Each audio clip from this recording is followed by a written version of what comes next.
नमस्ते. नमस्ते. नाव आणि पत्ता सांगा सर. माणिकराव उत्तम माळी, येलकरंजी, तालुका आटपाडी, जिल्हा सांगली. आपली जी आता मक्याची व्हरायटी आहे, मक्याची व्हरायटी कोणती हो? ही इंडस आहे, स्वीट कॉर्न. स्वीट कॉर्न आहे का नाही? आता ह्याचा कणीस बघायला गेलो सर, बघा हे वर तर मोठी 3 कणस आहेत है का नाही? 1 2 3. आता खाली बघतो सर, प्रत्येक पानात कणीस यायला लागले है का नाही? हे स्वीट कॉर्न तुम्ही किती वर्षाला करताय? कापसात अडचाली पीक म्हणून असतं माझं. दरवर्षी करताय? शेती किती वर्षाला करताय सर? 10 वर्ष झाली. 10 वर्षाला शेती करताय. दरवर्षी अशी कणसं येतात का हो एवढी? नाही ते नाही. किती कणसं येतात? 1 ते 2 असते. जास्तीत जास्त शक्यतो बघायला तर एकच कणीस असतं स्वीट कॉर्नला है का नाही? मग एवढी कणसं जास्त लागायचं कारण काय सर? बेसर डोस वैदिकचा टाकल्याने. वैदिकचा बेसोल दिला. कधी दिला? तरी साधारण 1-1.5 महिना झाला. 1.5 महिना झाला. बरं, हे पीक किती महिन्याचं आहे? हे पीक आता सध्या 2 महिने 5 दिवस झाले है का नाही? ही लागण किती तारखेची आहे सर? लागण एप्रिल 3 एप्रिलचे.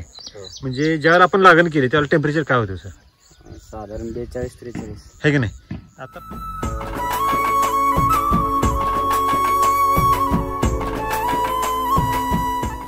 आता टोटल क्षेत्र किती आहे आपलं?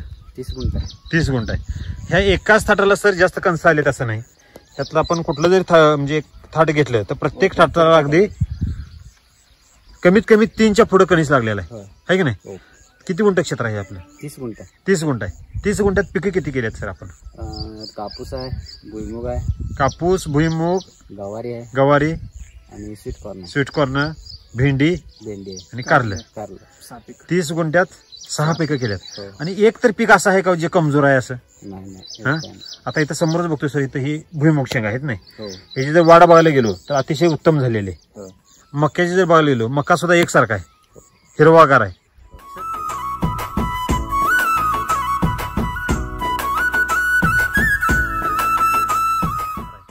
शरीरातलं अंतर किती आहे असं? शरीरातलं अंतर आहे 3.5 फूट आहे की नाही? म्हणजे दरवर्षी आपण एवढी पिकं करता का यात? दरवर्षी असतात, पण यावर्षी जरा पिकं नेटक आहे. म्हणजे नेटाने जास्त आलेत, असे ताकदीने आलेत का बरं? वैदिकचा बेसर वापरला. ह्याच्या अगोदर तुम्ही कसली शेती करत होता?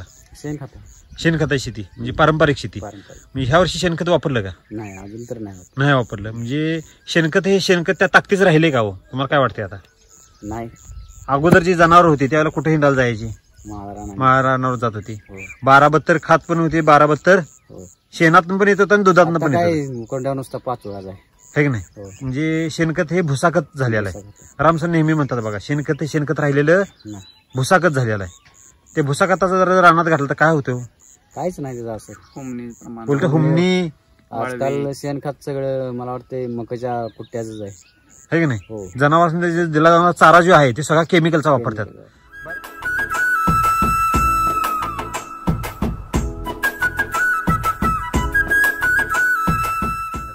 बऱ्यापैकी लोक म्हणतात सर की मक्याला युरिया वापरल्याशिवाय काळोखी येत नाही. नाही, ह्याला युरिया नाही वापरलेला नाही. याला वापरून सुद्धा चालत नाही जास्त युरिया. नाही म्हणजे नाही, युरिया हे मक्यासाठी नाही सर, रानासाठीच. कुठल्याच शेतीसाठी हे मका हे युरिया हे वापरायचं नसते. त्याला लिमिट मध्येच युरिया याला. बर. साधारण मला वाटते महिनाभर झाला आहे टाकून. बर. ही जी काळोखी बघायला गेलं सर, ही काळोखी 40, ह्या वर्षी टेम्परेचर किती हो सर? 40-42 होतं. ह्या टेम्परेचरला एवढं काळोखी येणं शक्य आहे का? नाही. आता आपल्या आजूबाजूला पण पीक आहेत. हे पलीकडे ही पीक कोणाचं आहे सर? ही जी वैरण बघतोय आपण है की नाही? हे आपल्या बरोबरच केलेली वैरण आहे है की नाही? आपल्या पिकात आणि त्या पिकात वेगळं पण काय जाणवत तुम्हाला? वेगळं ते पिवळं पडलंय. का पिवळं पडलं बरं? तेव्हा काय मी जरा झूम करतो. हे पूर्ण प्लॉट त्यांचा सगळा पिवळा पडलेला आहे. ते कोणाचं पीक आहे सर? हे शेजाऱ्यांचं आहे. त्यांनी काय वापरलं असेल त्याला? युरिया वर खतच वापरलेलं, केमिकलचं खत वापरलं. म्हणजे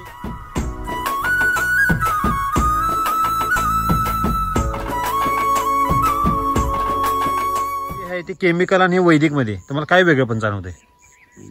वैदिक मध्ये जरा बरं वाटतं. वेगळंपणा म्हणजे केमिकल पेक्षा हे बरं वाटतं. म्हणजे काळोखी म्हणजे हे पानच सांगत असते की ह्याच्यात काय ताकद आहे आणि ह्यात काय एनर्जी आहे है की नाही? ह्यातनं जे काही येणार उत्पादन आहे ते सर किती पटीने यायला लागले? आता अगोदर येणार 1 कणीस, 1 पटीने आता 3 पटीने म्हणायचं आहे की नाही? उत्पादन किती पटीने वाढायला लागले? 3 पटीने. आणि खर्च किती पटीने वाढला? खर्च कमी झाला वैदिक. कसं काय बरं? आता उत्पादन वाढतंय म्हणजे खर्च वाढायला पाहिजे का नाही? खर्च कसा वाढला? नाही. खर्च कमी झाला. खर्च कमी झाला. मी काय म्हणतो सर, रासायनिक जर केला असता तर ह्याचा खर्च किती वाढला असता, किती पटीने वाढला असता? तरी टिबल गेला असता. तिप्पट गेला असता. तेवढाच खर्च आपण वैदिकवर अजून वाढवला. मी काय म्हणतो, केमिकल एवढा जर वैदिकवर खर्च केला तर अजून पीक कसं येईल? चांगला येणार. हा, चांगला येणार. किती वर्ष झालं तुम्ही वैदिकचा वापर करताय? नाही, फर्स्ट टाइम आहे माझं. पहिल्यांदाच वापरलं. पहिल्यांदा वापरलं. किती एकर क्षेत्र आहे सर आपलं टोटल शेती? शेती माझी 3.5 एकर आहे. 3.5 एकर. तुम्ही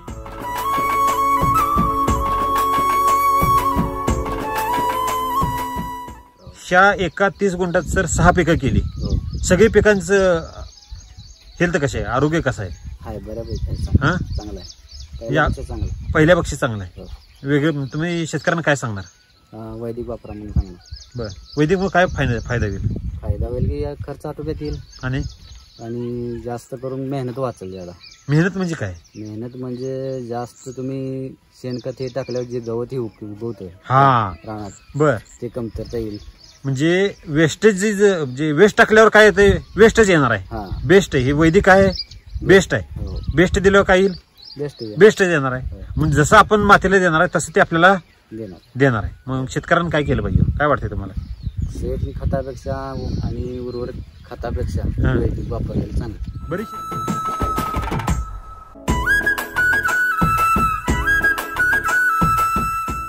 बरेच शेतकरी म्हणतात की शेणखतांनी रासायनिक खताशिवाय शेती होऊ शकत नाही. त्यांना तुम्ही काय संदेश द्याल? परंपरा मोडणं मुश्किल आहे, पण तरी पण कोशिश करा, केली पाहिजे. आता समोरच दिसते सर, आता पलीकडचं जे पीक आहे सर पिवळं आहे, ह्याच वातावरणात ह्या बरोबरच लावलेला आहे. रानात काय बदल असेल का हो सर? मध्ये फक्त चाकोरीच आहे, पायाची चाकोरी. रानात तर काय बदल आहे का? अजिबात नाही. आणि आपल्या त्यानंतर किती 10 दिवसाचा फरक आहे. त्यांनी पण तेच टेम्परेचर खाल्लंय, त्या पण पिकांनी तेच टेम्परेचर खाल्लंय. असं काय आहे का सर? ह्याला सूर्य वेगळा आहे, त्याला सूर्य वेगळा, असं काय आहे का? नाही. तरी सुद्धा 43 टेम्परेचर मधलं पीक आहे. ह्या टेम्परेचरला जर हे एवढं हेल्दी पीक असेल तर ह्यात खतात ताकद किती आहे सर? ताकद चांगली आहे की नाही? तर आता आपण जे एक पीक बघितलं हे भुईमुगा शेंग म्हटलं, हे किती दिवसाचं पीक आहे सर? सर एक संघच लागण आहे की नाही? एकाच वेळची लागण. ह्याची जर ग्रीनरी बघायला गेलो, ह्याची पण ग्रीनरी अगदी जबरदस्त आहे की नाही? तर आपण बाकीची पण पिकं बघू.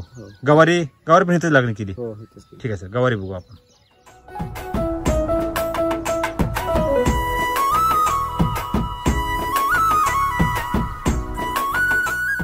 सब हे आंतरपिकामध्ये आपण मक्याच्या आंतरपिकामध्ये गवारी केली आहे की नाही?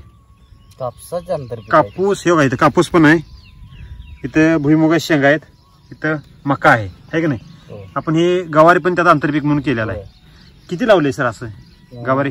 गवारी प्रत्येक एकार एक सरी आहे, म्हणजे प्रत्येक दंडाला लावलेलं आहे म्हणा की, आहे की नाही? त्याला पण आपण वैदिकचा बेसोलच दिलाय. ह्या वैदिकचा बेसोलच दिल्यामुळे ह्यात वेगळं पण काय जाणवते तुम्हाला? गवारी झाड मोठे, माल भरपूर लागलाय. आता ह्याची उंची किती असेल? उंची साधारण एक 3.5-4 फुटाकडे असेल. 3.5-4 फूट आहे की नाही? नुसतीच वाढ झाली असं काय का? नाही, शेंड्यापर्यंत माल लागला. किती तोडे झाले सर ह्याचे? आता ह्याचे आतापर्यंत एक 3 तोडे झाले. 3 तोडे झाले. एका तोड्याला किती माल निघतोय? साधारण 30 गुंठ्यामध्ये 1 क्विंटल पण माल निघतोय एखाद्या आंतरपिकातले. 1 क्विंटल? 1 क्विंटल म्हणजे 100 किलो. काय दर आहे सर आज? गवारी कशी पावशेर जाते? पावसाचं नाही, होलसेल रेट एक 40 रुपये जातो. 40 रुपये म्हणजे एका तोड्याचे किती रुपये झाले? 4000 रुपये. 4000 रुपये झाले. किती तोडे झाले आतापर्यंत? 3 तोडे झाले. 3 तोडे झाले. 4 त्रिकोण 12,000. 12,000 रुपये. आपण वैदिकवर एवढा खर्च तर केला का सर? नाही सर, नाही. म्हणजे आंतरपिकातल्या 6 पिकापैकी एका पिकानं आपल्याला या वैदिकचा सगळा खर्च सगळा काढून देऊन डबल पैसे शिल्लक राहिले.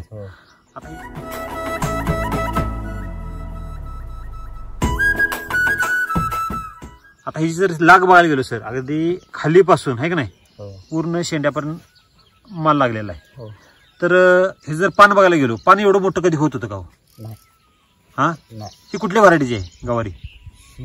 देशीत मोडणार, देशी टाईप आहे. देशी वाणाला सर लाग कमी असतो आणि जी शेंग बघायला गेलो एकदम बारीक असते. संकरित आहे पण देशीत आहे की नाही?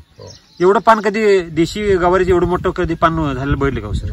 हा, ह्या वेळेला वेगळे पण काय जाणवते तुम्हाला? वेगळं पण झाडं मोठी झाली, पानं मोठे आहेत. हा, लाग भरपूर आहे. हा, लाग. आता उत्पादन वाढवायचं असेल तर काय केलं पाहिजे सर? जेवढं मोठं पान आहे तेवढं उत्पादन वाढणार आहे. अन्न निर्मिती कोण करतं? पानासाठी पानच करते. आणि गवारीत जर एवढं मोठं पान असेल सर, ह्याला मला नाही वाटत ह्याला कोण गवारीच पान म्हणत. हे बघितलं तर ह्या जर पानात जर नुसतं फोटो जर कोणाला पाठवला आणि पानात चमक किती आहे सर? होय. हा, एवढी चमक कधी पानात बघितली होती का तुम्ही? आणि हे जर खालचे ढापे बघतो सर, नुसतं एकच नाही, हे खालच्या ढाप्यांना पण माल लागला बघा. ही फुटवे आहेत ह्याची. हे फुटवे आता वजन सगळे हे मोडलेत बघा. हे एवढा माल लागला आहे. ही जर लाग बघायला गेलो अगदी भरगच माल लागलेला आहे. आणि वरचा शेंडा जर बघायला गेलो सर, अगदी शेंडा सुद्धा जोमदार चालू आहे. हिची उंची किती आहे बघा बरं जरा सर, उभारून बघा वरती. तुमची उंची किती आहे? माझे 5.5 फूट आहे. 5.5 फूट. किती तुमच्या जवळ 5 फुटाच्या आसपास 5 फूट आहे का नाही? किती महिन्यात झालं? किती महिने झाले आता याला? 2 महिने. 2 महिन्याचं. अजून किती महिने चालेल तुम्हाला काय वाटते? गवारी अजून एक 1.5-2 महिने चालेल. अजून 1.5-2 महिना चालेल लागेल.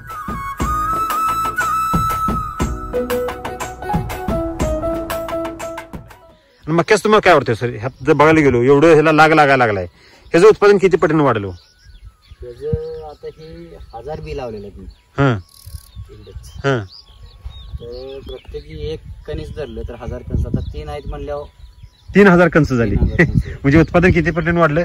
2 पटीने वाढलेच. डबल धरू आपण, तिप्पट राहू दे, डबल वाढलं. डबल तरी वाढलं. आणि जी काय वैरण जी येणार आहे ती सुद्धा कशी आहे? अगदी पौष्टिक आहे. अगोदर अशी कणसं असायची का? वैरण असायची का अशी? नाही, कशी असायची? लहान असायचं. आणि त्याचा कलर कसा असायचा? टोळा, पिवळा, काय तांबूस हा, असा असा तांबूस कलर यायचा. म्हणजे त्यावर ते तांबेरा यायचा. तांबेरा आहे. ह्याच्यावर एखाद्या पानावर कुठल्या एखाद्या ह्याच्या वैरणीवर कुठं तांबेरा दिसतो का ह्याच्या पानावर? हा. तर तुम्हाला मार्गदर्शन कोणाचं मिळालं सर? सर नमस्ते. नमस्ते. नाव आणि पत्ता सांगायचं. माझं नाव राहुल तुकाराम खांडेकर. शॉप झरे येत आहे. कंपोस्ट झरे. झरे. मोबाईल नंबर सांगायचा. तालुका आटपाडी, जिल्हा Sangli. Mobile number 91 12 54 78. Okay, thank you. Best of luck sir.